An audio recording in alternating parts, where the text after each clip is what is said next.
Hello everybody, welcome back to the channel again.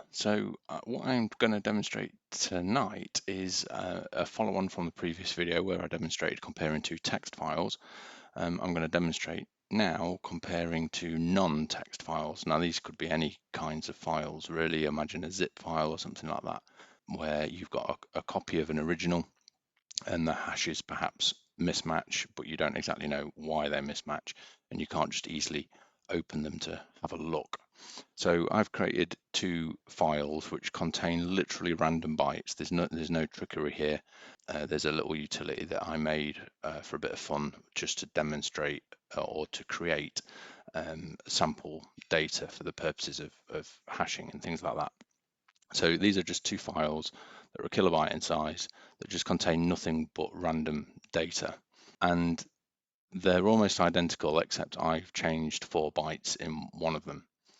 So the way to easily work out where those changes are is having added both of them in, and I've literally just drag and dropped these two files. So there's no case going on here. These are just two file objects within X-Ways Forensics.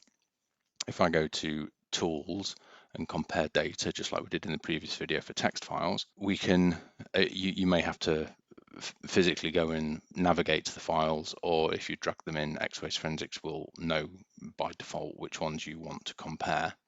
And if you're not in a case, it will want you to output it as a file. If you're in a case, it will add the results as search hits. You can specify your particular offset to start searching for the data source 1 and the same for data source 2. And just as I showed in the previous video, this is blank by default until we click OK, at which point it works out how many bytes need to be compared in order to do the comparison in the first place. And something I didn't mention in the previous video is this box here. You may decide once you've found where at least one difference is that that's enough, and so it saves you searching through potentially gigabytes or terabytes of data. If you tick this box, you can basically say stop once you find a difference. So if we click OK to that, it will tell me where the difference is, how many differences it's found, and it will put them in a text file for us. So as you can see here, it's identifying that the files are the same size, but there's a difference here in what it expects to find in byte values.